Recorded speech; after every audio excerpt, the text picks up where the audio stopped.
Okay, so let's start with some basic question first.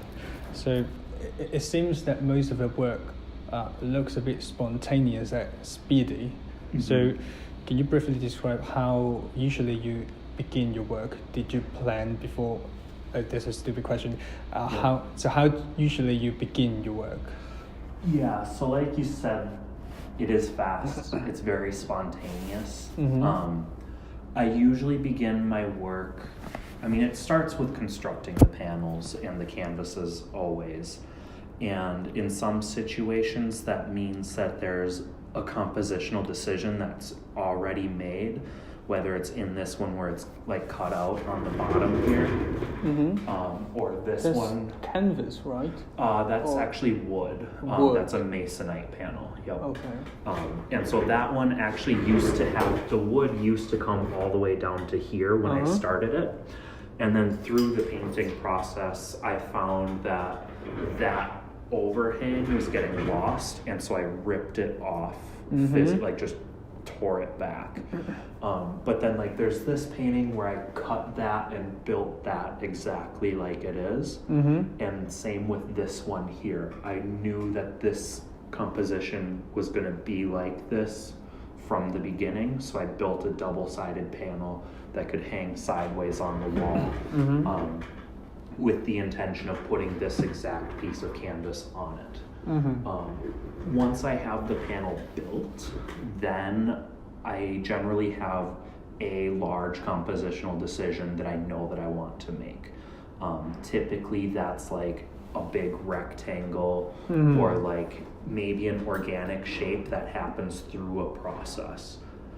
So this painting in particular, there's one large black rectangle that happened, and I did that through screen printing using a screen that I had let dry with ink in it. So there was an image from a previous painting of just the residue of a previous painting, and that's what made the compositional decision to start. I can see that geometrical shape usually appears in your works too. Yep. So are you fond of that kind of that shape? Yeah, I definitely like hard edge abstraction for sure.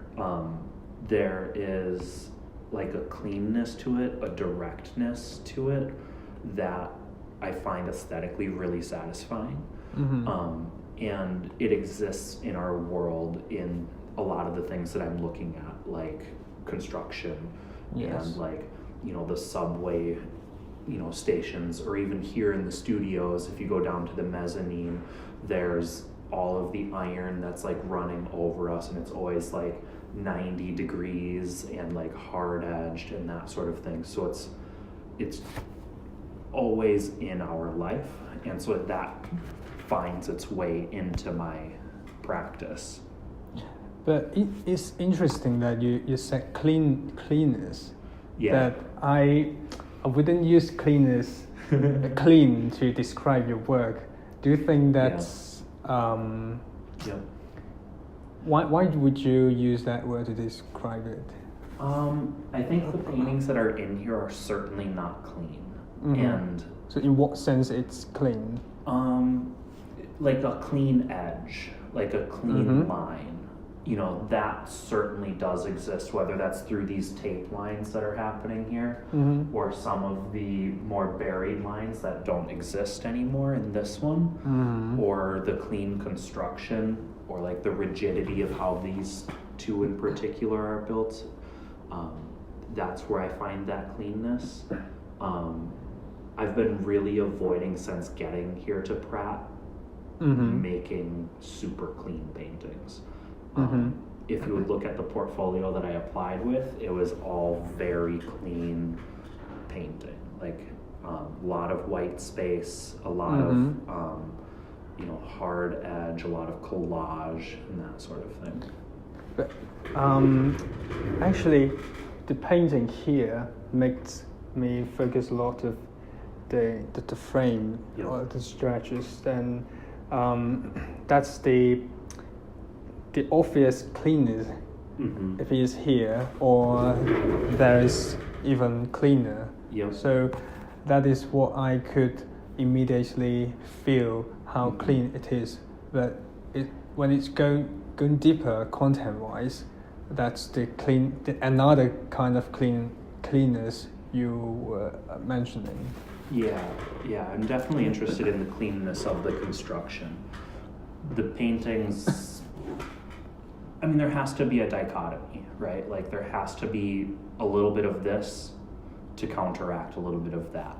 Like I need sloppy and messy and torn and decaying and destruction in order to get away with like the clean, sharp, hard. So chaos is the prerequisite of cleanness. Can I say that? They're close. Yeah. I think you should get it messy before you get it clean. So that cleanness will be more treasurable. Yeah, definitely. Yeah. Well, and I also don't want anything to be precious. You know, the paintings, even though they may begin very clean, I want myself to be able to destroy them. I don't want to like hold on to something that's like really clean all the time, because then it just like holds me back. This painting in particular sat in my studio for about 2 months. You know, I started it before like around midterms, and then I think I just finished it, I think like 2 days ago. And for a very long time it was just a rectangle with another rectangle, and they were like perfectly sharp taped off lines, and that much clean was like driving me mad. Like I needed something to balance that back out, and now it's really not clean at all. Right. You know, I mean, the construction of it, the panel is still good and clean and all of that, and when I take the tape off it'll look nice and clean, but there are hard edges in it, but they're hard to find. You have to work for them. Okay, but I've seen some of the previous works that you used to paint with color. Yeah. But since 2017, you kind of get rid of that. What makes you go like this? I think there's a number of factors. The first of which was I was using color as a way to control my composition too much. It was a crutch. You know, I was leaning on my color to control the paintings, and there wasn't any range of value. It was just bright color or dark color, and it allowed for focal points in the paintings. So I wanted to get rid of that. But also in 2017, I was in a major accident. I shattered my collarbone in a bike accident into 4 pieces and that sort of thing. And that pushed me into this place where I physically couldn't make paintings. And without like doing extreme things or having somebody there to help me, and it pushed me into this like really dark mental state that, you know, was also at the same time as like Donald Trump was taking office. You know, because, you know, election 2016. That's in about that time. Yes. Also, and so all of these things kind of like came together, maybe subconsciously, and I was like, I need to make black paintings. You know, this is time.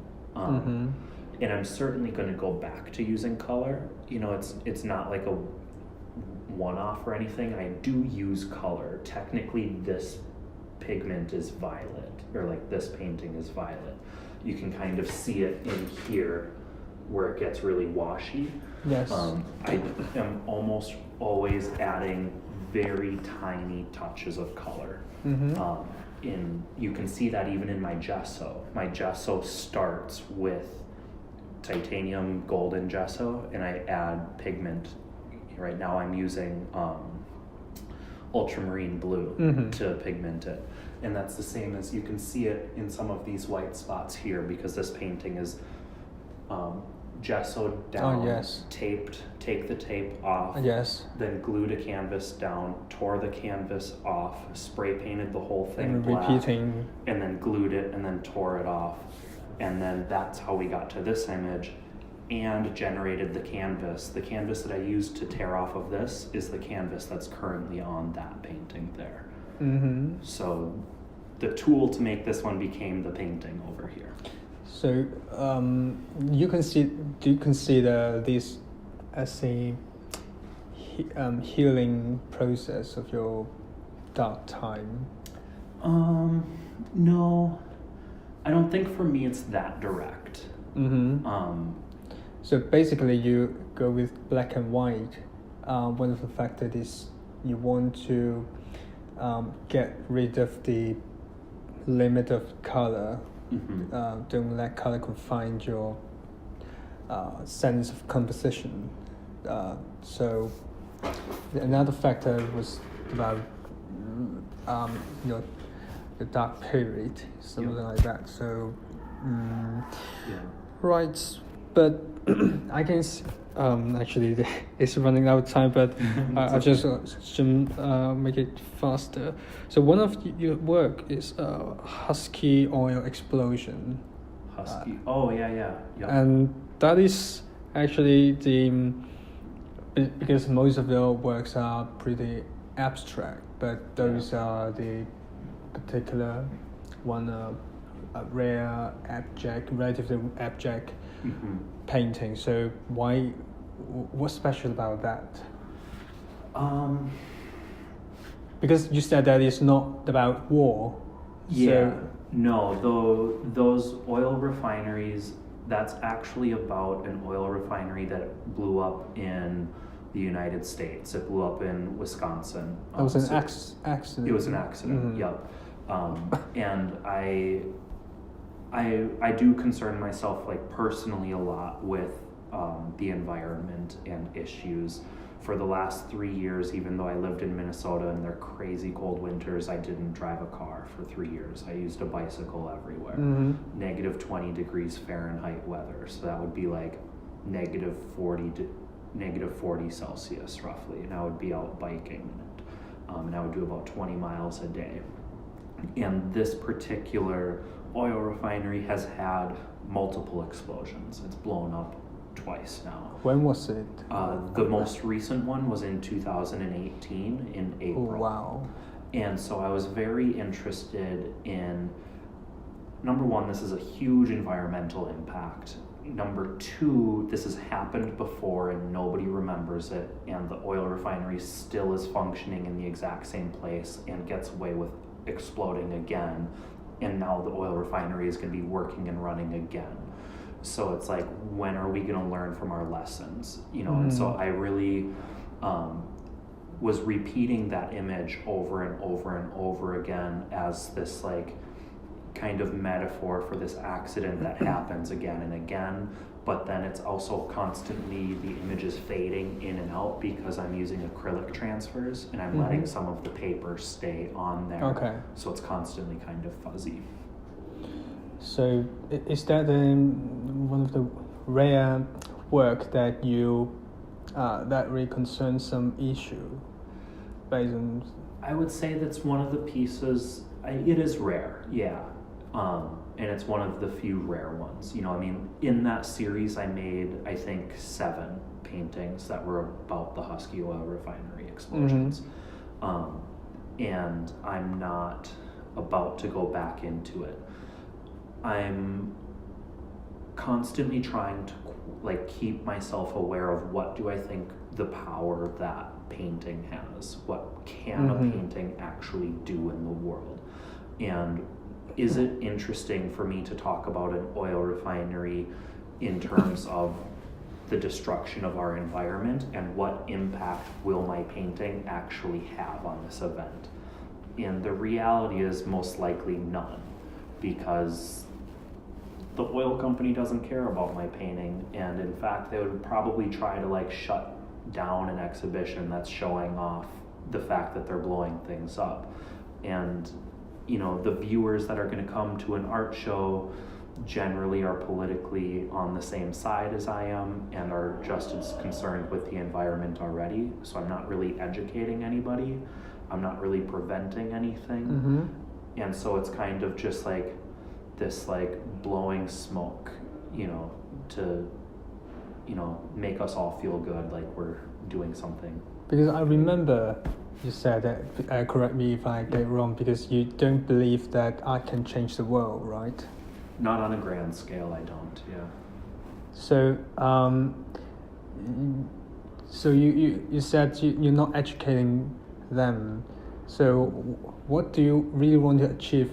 What do you mean by how powerful painting could be? Could you explain a little bit more? In context of those paintings, I was grappling with that idea. I was trying to think about what can this painting do, and does it matter?